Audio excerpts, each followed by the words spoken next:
Hello everyone, welcome back to Life Technologies YouTube channel. I hope you're doing well and thank you so much for watching this session.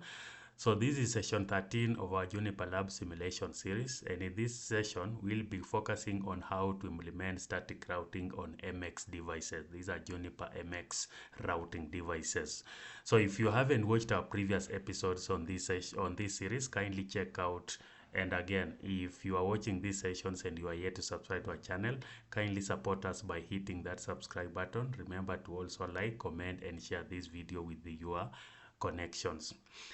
So when we talk about static routing, we know that with static routing, we are logging into the routers, or the network administrator has to log into the routers manually, and he has to do the configurations manually.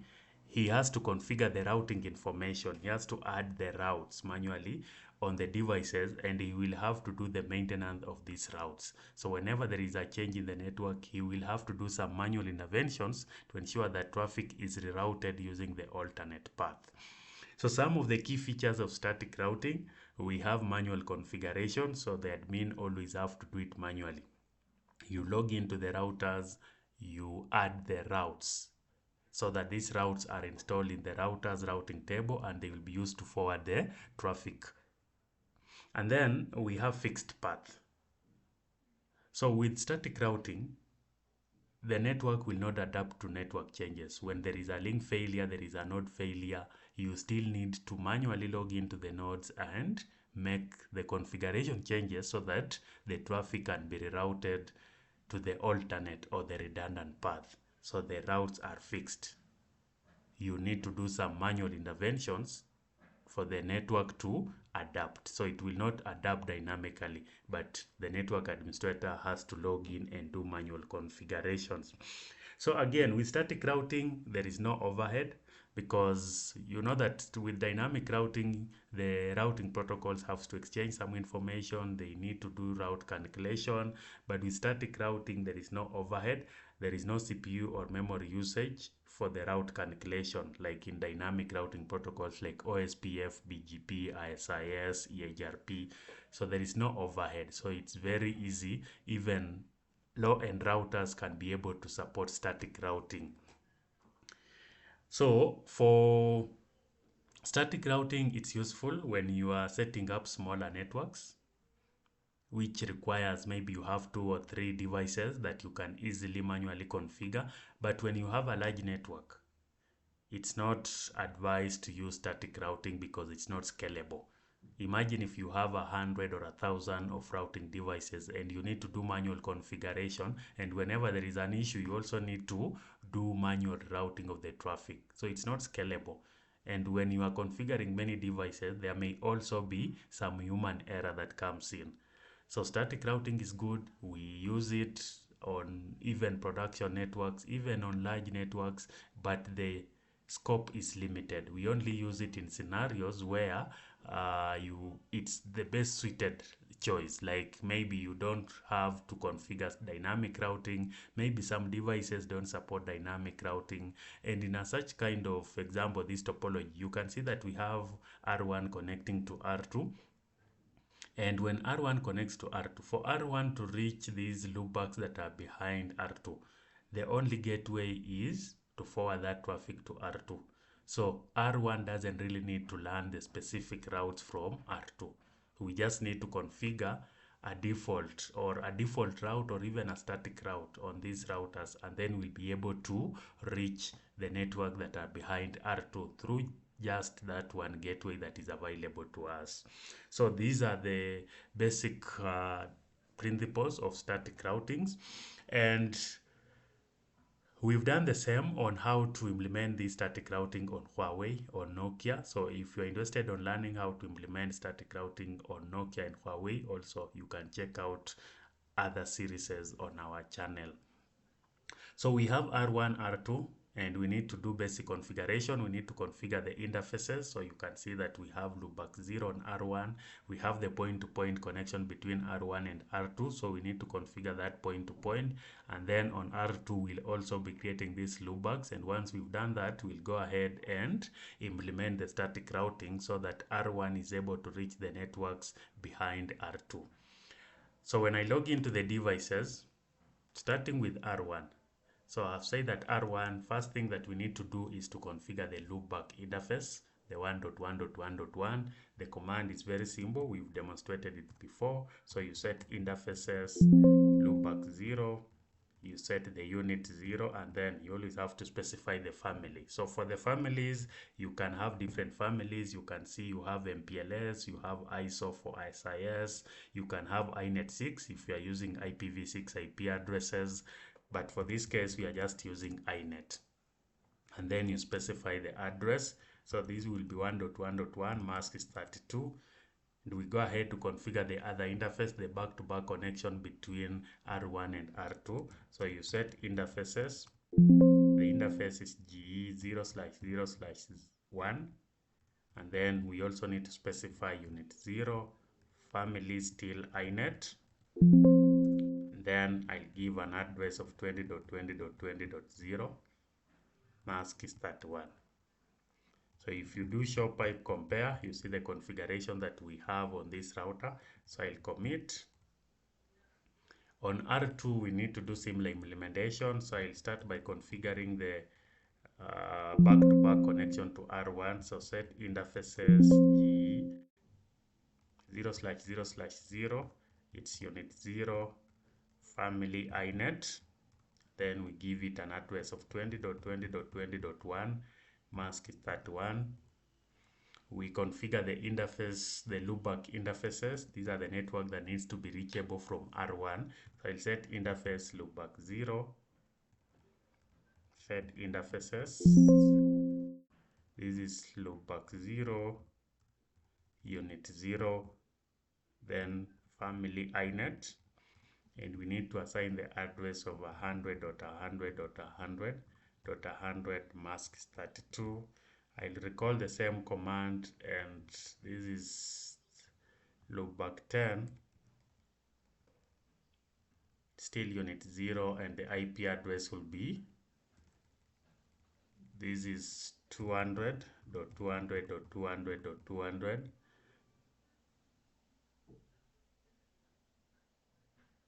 Device value outside range. So we can do even loopback 0. Let me just use loopback 0, maybe unit.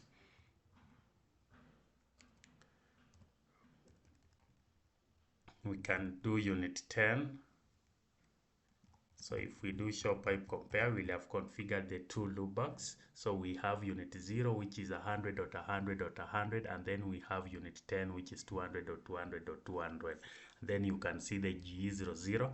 So if I do commit check, sometimes you can do commit check to verify that you have the correct syntax. Not even sometimes, but you can always. So you can see that unit 10, we have, so I'll do delete.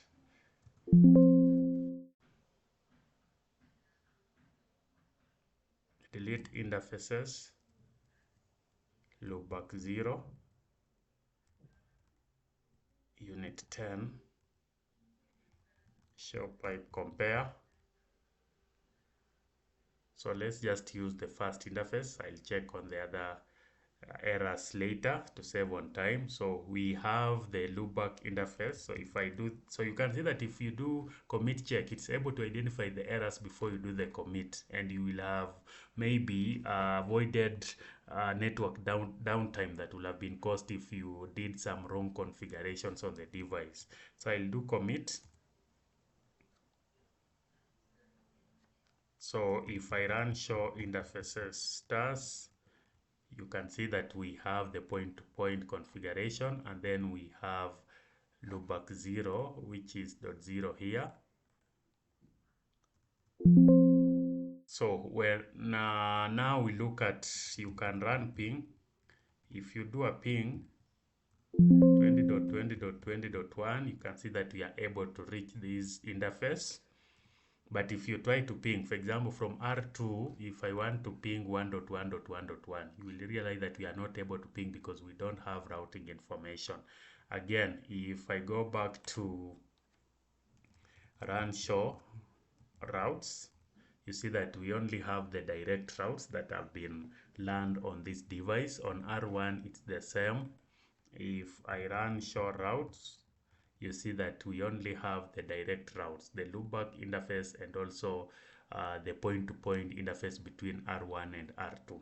So with the static routing, of course, there are some things that you need to specify. Remember, you need to specify the destination subnet, you need to specify, the destination network, you need to specify the destination mask, you also need to specify the next hop. So these are the three most important things that you need when you are configuring static routing on any devices, whether it's Juniper, whether it's Huawei, whether it's Nokia, or even Cisco. You need these parameters for you to be able to configure the static routing.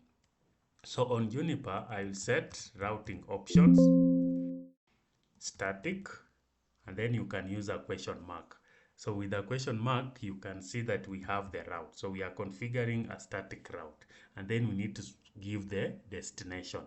So with the destination 100.100.100.100, and then you need to give the mask. So this one should always have the mask. And then you see that we have multiple options. We need to use the next hop to specify the next hop, or the next hop that should be used when this traffic is forwarded from R1 towards R2. So the next hop should be 20.20.20.1. So if I do show pipe compare, you can see that we have added a static route, and the destination is 100.100.100 mask is 32, and we have specified the next hop as the IP address of the other end of the outgoing interface. So once I've done this, if I do commit check and then commit, and we'll be checking the routing table, show routes. So you can see that currently we have a static route, and you see from the protocol. So the protocol is static, and the administrative distance of the preference is 5. And then we've learned it in 4 seconds. And then you can see the next hop, and you've also indicated the interface via GE00.001.0. So that is the outgoing interface. This is the next hop, and this is the destination that we are trying to reach. So now if I do run ping 100.100.100.100, you can see that it's now reachable because we've implemented static routing on R1 towards that destination. You can just show route 100.100.100. I need to add the route, run show route 100.100.100.100. You see that we have the static route. You can do extensive, and we'll have the static preference, it's 5. The next hop, you've been given the next hop, the IP and the outgoing interface. The edge, the state is active, validation is unverified. So you can see all these parameters, and you can see that when we do the ping, we are able to reach the other side of 100.100.100 from R1. So on R2, we can do the same. If we want to reach 1.1.1, we also need to have a static route configured on R2 so that it knows how to forward the traffic towards 1.1.1.1. So what we do is we configure static route on R2. So I again set routing options, static, then you specify the route, the destination is 1.1.1, mask is 32, and then you need to specify the next hop. Do I have the option of the interface? So I do, let me first do the next hop, 20.20.20.0. If you use a question mark, so that we are able to see the other parameters, you can specify the metric, you can specify the preference, so you can change the preference values from 5. Remember the default was 5, so you can change that metric value, and you can add community, you can change multiple, you can tag the routes. So I'll just click enter, and then if I do show pipe compare, you can see that we have our static route. This is the destination and the next hop has been provided. So if I do commit, first, if we try to ping 1.1.1, it's not reachable. So I need to commit. And once I commit and run the same command, you can see that now 1.1.1.1 is reachable. And if I run show route, you see that we have a route 1.1.1.1 in our routing table, and it's a static route. The preference is 5. This is how long the route has been installed in our routing table. This is the next hop, and this is the outgoing interface. So it's very easy to configure static routing on Juniper devices. Again, let me show you the commands. Run show configuration, display set. You see that with this one line of code, we are able to configure static routing on this device. Same on R1. If I run show configuration, display set, you see that with this one line of code, we are able to configure static route that is pointing to 100.100.100, which is a remote network that we need to reach, and we don't have any dynamic routing, so we are using static routing. We are manually configuring that if you want to forward traffic to 100.100.100, you need to send it to this next hop IP that is reachable on our routing table. And then when you check the routing table, you can see that it has picked the outgoing interface as GE001.0, which is the interface connecting R1 and R2. So this is how you configure the static routing. Again, remember, it's manually configured and it's not scalable. Whenever there is so many routers to configure, it will consume a lot of time. You may have some errors during configuration, and whenever there is a change in the network, it will not dynamically adjust to adapt to the network changes. So you need to log in manually and do some configuration changes for you to be able to switch traffic from one path to another path. So this is it, guys. I hope you've understood how to implement static routing on Juniper devices. So it's very straightforward. You just need to specify the destination network and the next hop, and then you will be able to reach the network via that static routing. And again, remember, if you want to display the configuration, you can you can just run show route protocol static. You see that we have this static route on this router. We can do the same on R2. Run show route protocol static. We'll be able to see that these are the static route that we have on this router. So thank you so much for watching this session. Again, just a kind reminder that if you've watched this video, you've liked it and you've enjoyed and learned something from it, kindly hit that subscribe button and remember to like, comment, and share with your connection. Thank you so much and see you in the next session. Bye.